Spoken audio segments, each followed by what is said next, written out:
Ladies and gentlemen, the President of the United States, Donald J. Trump, and First Lady Melania Trump, accompanied by the Easter Bunny.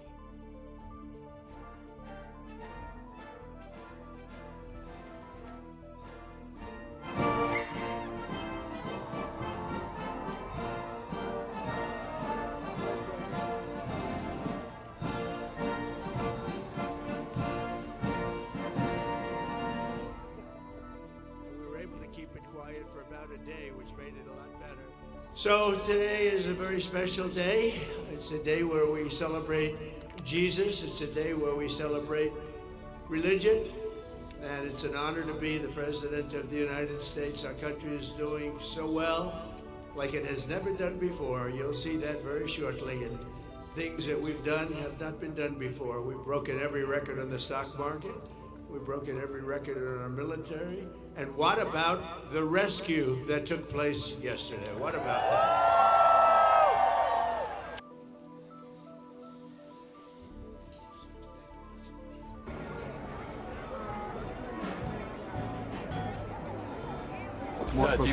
Is Tuesday your final deadline? Is Tuesday at 8 p.m. your final deadline? Yeah. Mr. President, if Iran does not meet your demands, Mr. President, are you willing to continue the war? Well, you'll have to watch. It's an easy question. The answer is yes, but you'll have to watch. What do you think of the latest proposal? They've made a proposal, and it's a significant proposal. It's a significant step. It's not good enough, but it's a very significant step.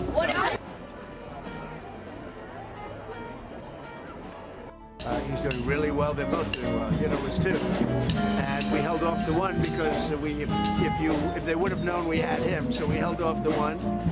They are both recovering very well. They were both injured, and they're doing well.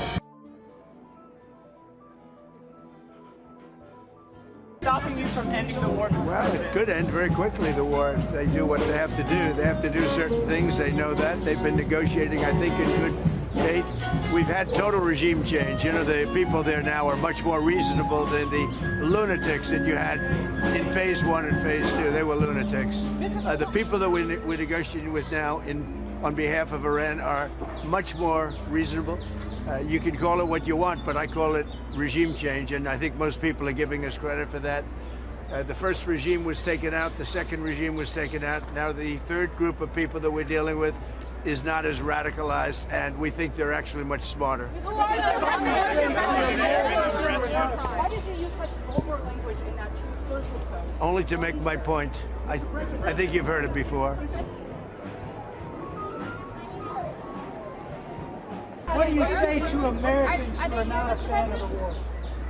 They're foolish, because the war is about one thing. Iran cannot have a nuclear weapon. Had we not broken the Barack Hussein Obama agreement, you know what I'm talking about, the Iran nuclear deal. This is years ago, my first term. You would have had a total, Israel would have been gone, extinguished. Israel would have been wiped off the face of the earth, and the entire Middle East would have been, at a minimum, in big trouble. But I did it. That was phase one. We killed Soleimani. Without Soleimani, if they had Soleimani, it would be a whole different thing. Maybe. Would still be winning, but it would have been harder. Because we are obliterating that country. And I hate to do it, but we're obliterating, and they just don't want to say uncle. They don't want to cry, as the expression goes, uncle, but they will. And if they don't, they'll have no bridges, they'll have no power plants, they'll have no anything. I won't go further because there are other things that are worse than those two. And we might have, well, the thing, if I had my choice, what would I like to do? Take the oil. Because it's there for the taking. There's not a thing they can do about it. Unfortunately, the American people would like to see us come home.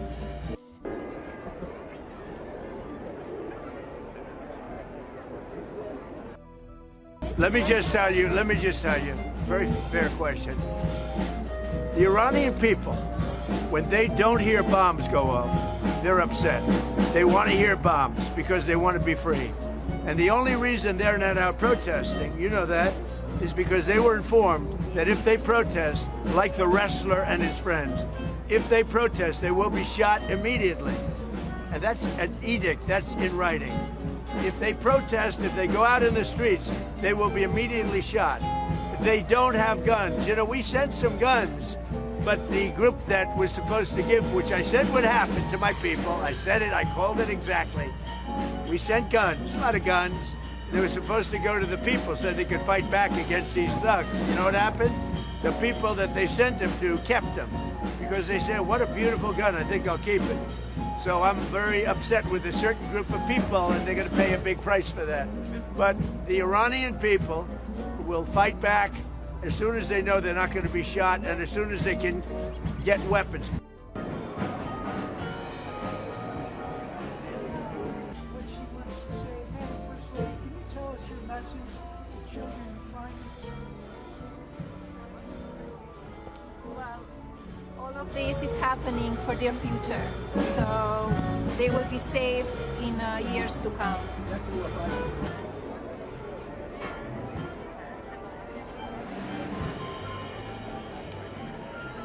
Mr. President, how would it not be a war crime to strike Iran's Caribbean power?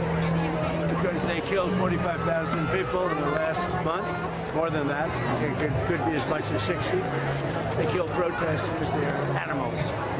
And we have to stop them, and we can't let them have a nuclear weapon. Very simple.